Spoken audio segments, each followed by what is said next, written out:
Supreme court ने उत्तर प्रदेश के मथुरा स्थित शाही ईदगाह मस्जिद में सर्वे पर रोक लगा दी है। मुस्लिम पक्ष ने कोर्ट कमिश्नर सर्वे पर रोक लगाने की मांग की थी। उसने इलाहाबाद हाई कोर्ट के आदेशों को चुनौती दी थी। हाई कोर्ट ने मस्जिद में सर्वे का आदेश दिया था।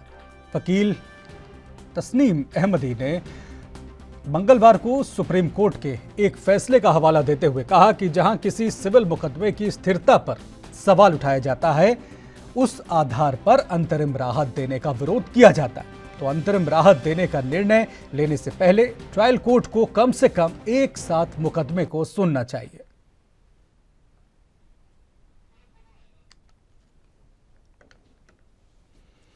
तो सुप्रीम कोर्ट की तरफ से उत्तर प्रदेश के मथुरा स्थित शाही ईदगाह मस्जिद में सर्वे पर रोक लगा दी गई है। हिंदू पक्ष को एक झटका जरूर है। मुस्लिम पक्ष की तरफ से इस सर्वे पर रोक लगाने की मांग की गई थी। दरअसल इलाहाबाद हाई कोर्ट ने अपने आदेश में शाही ईदगाह मस्जिद में सर्वे कराने की बात कही थी। इसी आदेश को चुनौती दी गई।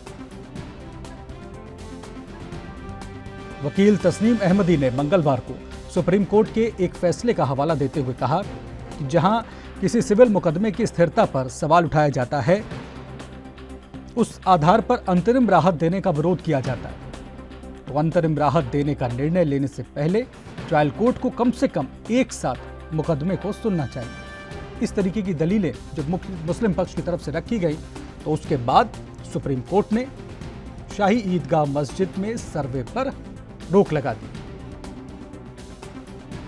हिंदू पक्ष की तरफ से शाही ईदगाह मस्जिद में सर्वे कराने की मांग रखी गई थी और इस मांग को इलाहाबाद हाई कोर्ट ने मान भी लिया था।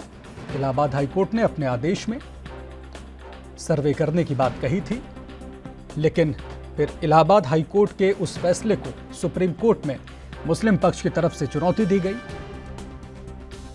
कुछ कानूनी पक्ष रखा गया और उन्हीं दलीलों को सुन करके सुप्रीम कोर्ट ने ये फैसला सुनाया, जिसमें फिलहाल इस सर्वे पर रोक लगा दी गई है।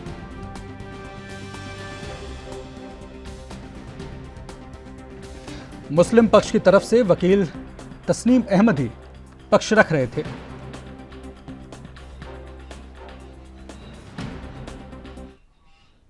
अमन कुमार हमारे साथ संवाददाता दिल्ली से इस वक्त जुड़ गए हैं। अमन, इस पूरे मामले का तकनीकी पहलू क्या है, इसको जरा सरलता से समझाइए। क्यों सुप्रीम कोर्ट ने शाही ईदगाह मस्जिद के सर्वे पर रोक लगाई?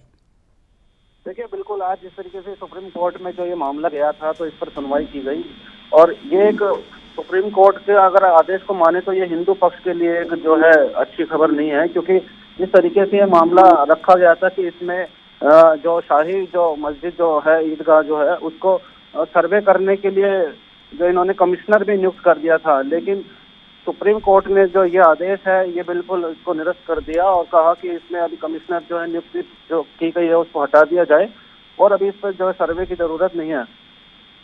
तो अमन, मुस्लिम पक्ष की तरफ से क्या कुछ कहा गया था?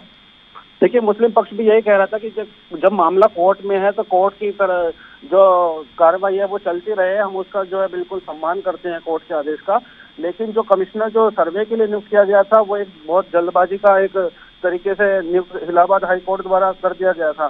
तो मुस्लिम पक्ष ने अपना यही रखा कि देखिए जी, अब ये आप ये मामला कोर्ट में हम जांच में पूरा सहयोग करने के लिए तैयार है, लेकिन जिस तरीके से कमिश्नर का और सर्वे जो आप चालू कर पा रहे हैं उसको किसी तरह रोका जाए अभी, क्योंकि अभी कई पहलू इस मामले में अभी खुलने हैं, तो अभी इस जो सर्वे होना है वो इसको रोका जाए। तो कोर्ट ने बिल्कुल यही फैसला दिया सुप्रीम कोर्ट ने और उसके बाद जो है ये राहत वाली खबर है मुस्लिम पक्ष के लिए।